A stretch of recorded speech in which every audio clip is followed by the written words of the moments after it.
വാടി ഇങ്ങോട്ട്.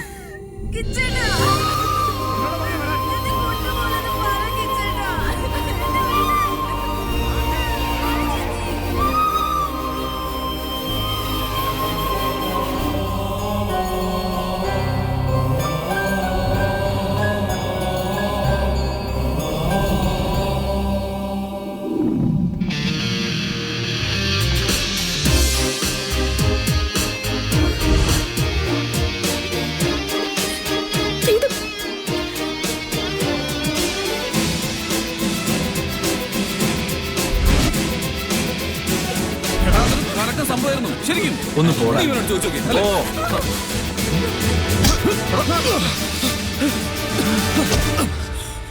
ഒരുമിച്ചൊരു ജീവിതം കാത്തിരിക്കുന്ന പെണ്ണ് കണ്ണീരോടെ ഒരു ദിവസം ഇറങ്ങിപ്പോകുമ്പോ ഉണ്ടാകുന്ന വേദന എന്താണെന്ന് അറിയണമെങ്കിൽ അത് നീയും അനുഭവിക്കണം. കെട്ടാൻ വാക്കുറപ്പിച്ച് നിന്റെ പെണ്ണാണെന്ന് പറഞ്ഞ് കോളേജ് മുഴുവൻ കൊണ്ടു നടക്കുന്ന ഇവളെ നീ കല്യാണം കഴിക്കില്ല.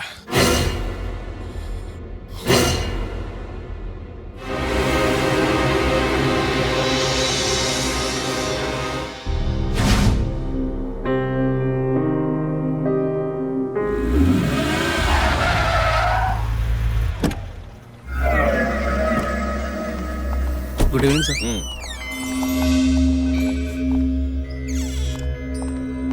എടാ, തിരിച്ചു തല്ലാൻ ആംബിയർ ഇല്ലാത്തവൻ തല്ലാൻ പോകരുത്. ചെല്ല്, ഇനി അവന്റെ കാൽക്ക വീണ് സമ്മതം വാങ്ങിക്കൊണ്ട് വാ. എന്നല്ല കല്യാണം നടക്കൂ. നാണമുണ്ടോ അവന്റെ മെക്കിട്ട് കയറണേട്ടാ? അപ്പോഴാ പന്നമോനെ തീർക്കാൻ ഞാൻ ഇറങ്ങിയതാ. നീ ശിവേട്ട ഒറ്റ ഒരാള് കാരണമാ. ഇടവേ ഈ തീർക്കാന്നൊക്കെ പറഞ്ഞാല് അത്ര വലിയ കാര്യമൊന്നുമല്ല. ഒരു കുപ്പി കട്ട റം കൊടുത്ത ഒറ്റ കുത്തിന് പണ്ടവും കയറി വരുന്ന ജനങ്ങള് ഈ ചുറ്റുവട്ടത്ത് തന്നെ ഉണ്ട്. അതുകൊണ്ട് അത് വിട്. പിന്നെ ഞാൻ പറഞ്ഞു എന്നുള്ളത് ശരിയാ.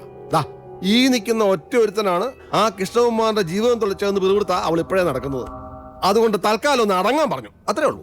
എന്തായാലും ഒരു തീരുമാനം എനിക്ക് ഇന്ന് വേണം. ഇനിയിപ്പം 4 കൊല്ലം കാത്തിരിക്കുന്ന പരിപാടിയൊന്നും നടക്കില്ല. അവൾക്ക് സമ്മതമാണെങ്കിൽ അടുത്ത ഞായറാഴ്ച നിശ്ചയം. അതോടെ അവൾ ഇവന്റെ ഭാര്യയാവും. അതിനവൾക്ക് സമ്മതമാണോ ഇല്ലയോ? സമ്മതം അല്ലെങ്കിൽ ഈ ആലോചന ഇന്ന് തീരും. എന്താടാ ഏട്ടൻ പറയുന്ന പോലെ. ശിവേട്ടൻ എന്ത് പറയുന്നു? നിങ്ങൾ എന്താഗ്രഹിച്ചാലും കൂടെ ഞാൻ ഉണ്ടായിട്ടുണ്ടല്ലോ. ഇതിനും ഉണ്ടാവും.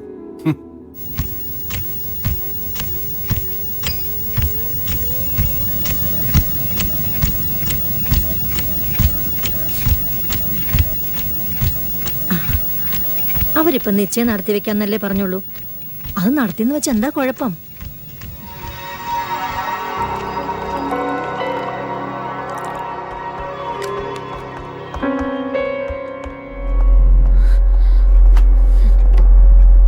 എന്നോട് ചോദിക്കാതെ തീരുമാനിച്ചെങ്കിൽ നിശ്ചയം നടത്താൻ വേറെ പെണ്ണിനെ ഡാഡി തന്നെ തീരുമാനിക്കേണ്ടി വരും.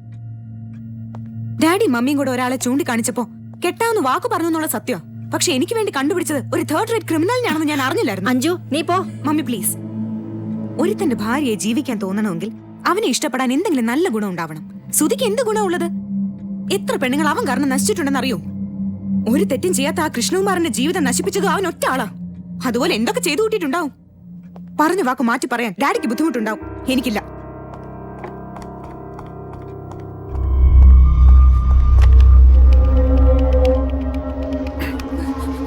നീ പറയില്ല. ഡാഡി കരിമ്പുകാട്ടുകാരുടെ മുമ്പിൽ പോയി തല ചൊറിഞ്ഞും കൈ നീട്ടും കുടിച്ചതിനും തിന്നതിനും ഒക്കെ കടം വീട്ടാനുള്ളതല്ല എന്റെ ജീവിതം. വായി തോന്നൊക്കെ വിളിച്ചു പറഞ്ഞ ഒന്നുകളയും ഞാൻ പറഞ്ഞനുസരിച്ച ഇവിടെ ജീവിക്കാം.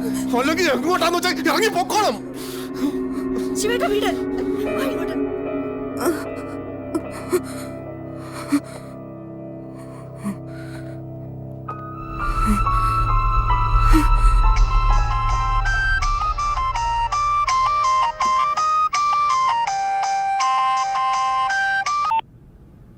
ഹലോ. മംഗലാപുരത്ത് എന്റെ ഫ്രണ്ടുണ്ട് ഹേമ. +2 വരെ ബോർഡിങ്ങിൽ ഞങ്ങൾ ഒരുമിച്ചാ പഠിച്ചത്. ഞാൻ അവളുടെ അടുത്തേക്ക് പോവാ. പോകുന്നതിന് മുമ്പ് തന്നെ ഒന്ന് കാണണമെന്ന് തോന്നി. ആദ്യം ക്ലാസ് മുറിയിൽ കണ്ട തന്റെ മുഖം എനിക്കിപ്പോഴും ഓർമ്മയുണ്ട്. അവിടുന്ന് അങ്ങോട്ട് സംഭവിച്ചതിനെല്ലാം അറിഞ്ഞോ അറിയാതെയോ കാരണക്കാരി ഞാനാണല്ലോ. എത്ര മണിക്കാ ട്രെയിൻ? 10:40. നീ ഒന്ന് വന്നേ. അഞ്ജന, ഒരു മിനിറ്റ് വാ. അതെ, അന്തസ്സായിട്ട് നല്ല ഒന്നാന്തര കുടുംബത്തിൽ ജീവിച്ചു വന്ന പെണ്ണാവള്. അവളിന്ന് വീട് വിട്ട് പോരാൻ കാരണക്കാരൻ നീ ഒറ്റയാളാ. എടാ, ആർക്കും ആരോടും പ്രതികാരം ചെയ്യാം, വെല്ലുവിളിക്കാം, ജയിക്കാം. പക്ഷെ അത് മറ്റുള്ളവരുടെ ജീവിതം കൊണ്ടാവരുത്.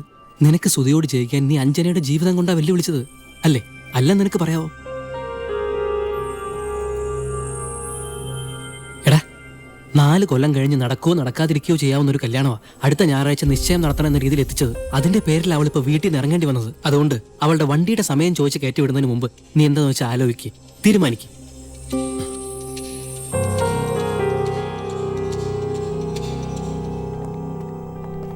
അഞ്ജന, വരൂ.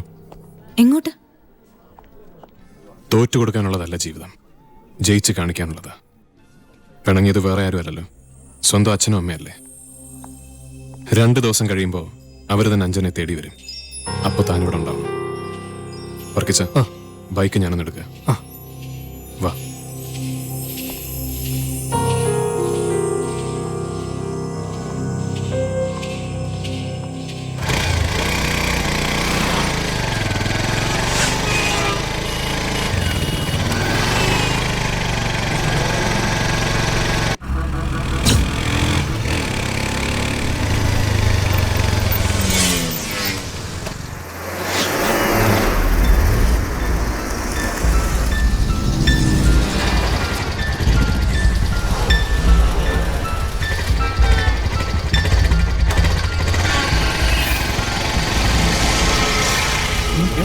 അഞ്ജന, ഇവന്റെ പറയുന്നത് എങ്ങോട്ടാ?